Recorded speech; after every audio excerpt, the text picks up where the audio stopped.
wondered how the food in our body converts into energy? How medicines cure illnesses?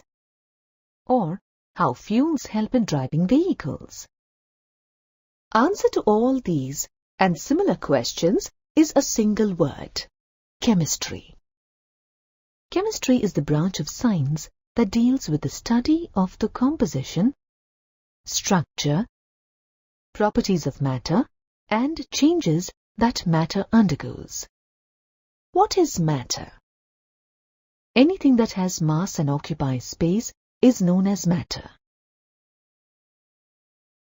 Before we learn more about matter, it is important that we know the importance of chemistry in our daily life.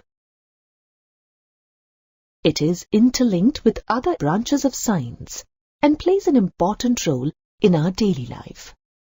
How important is it in our daily life? Let's explore. Chemistry plays a major role in identifying the weather patterns,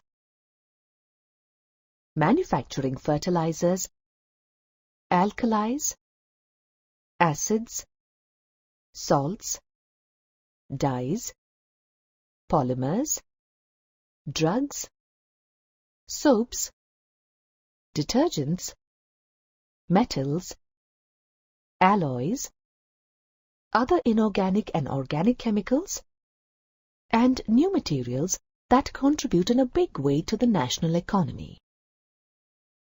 Meeting human needs in producing food, healthcare products, and other materials aimed at improving the quality of life. Producing superconducting ceramics, conducting polymers, optical fibers, and large-scale miniature of solid-state devices.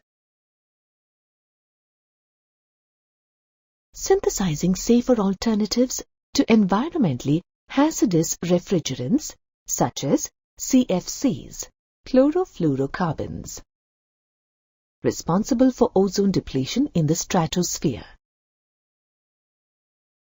Understanding biochemical processes and the use of enzymes for large-scale production of chemicals, and synthesizing of new materials, which have extensive uses in various fields.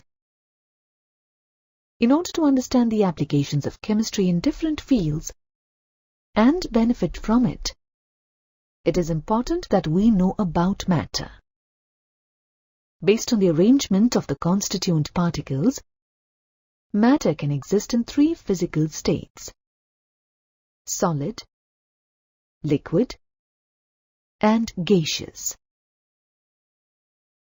Let's look at the description of each state along with their characteristics. In solid state, the particles are held very close to each other in an orderly fashion.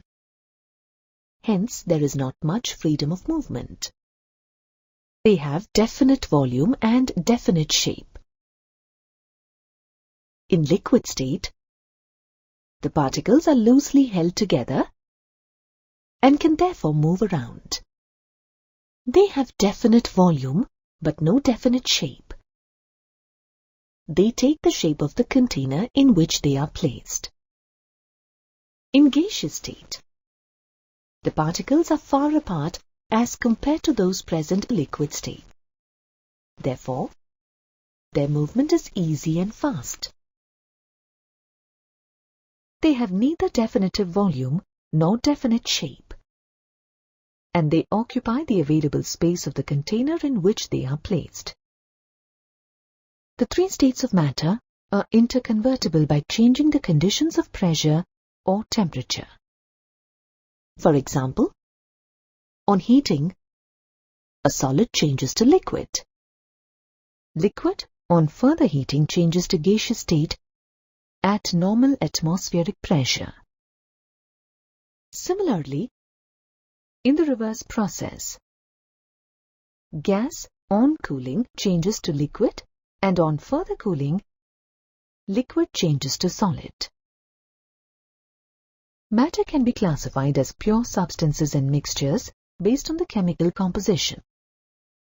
Substances which contain only one kind of atoms or molecules are called pure substances. And in a pure substance, the composition of a substance is fixed. For example, carbon dioxide is a pure substance which consists of only molecules of carbon dioxide, and it has carbon and oxygen in a fixed ratio. When elements or compounds are mixed together in any proportion, it results in the formation of a mixture. Thus, in a mixture, the composition varies.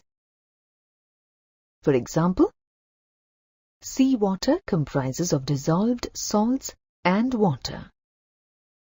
The seawater consists of varied amounts of dissolved salts and water. Pure substances can be further classified into elements and compounds based on separation of it into its respective constituents. Substances which consist of only one kind of atoms are called elements. Examples of elements are sodium, copper, silver, hydrogen, oxygen, etc. An element cannot be further separated into its constituents by physical or chemical means. For example, oxygen consists of only oxygen atoms, and it cannot be further separated into its constituents, that is, oxygen atoms. Two or more elements combine chemically in a fixed proportion to form a compound. Examples of compounds are ammonia, water, etc. A compound cannot be further separated into its constituents by physical means, but can be separated by chemical methods. For example, oxygen and hydrogen are present in a 1:2 ratio by volume in water, and water, that is H2O, can be separated into its constituents, hydrogen and oxygen, by electrolysis, but cannot be separated into its constituents by any of the physical methods such as distillation, fractional distillation, etc. Also remember that the properties of a compound are different from those of its constituent elements. For example, the elements hydrogen and oxygen, being gaseous in nature, combine to form a compound, water, which is a liquid. Mixture can be classified further based on the uniformity of the particles present in it.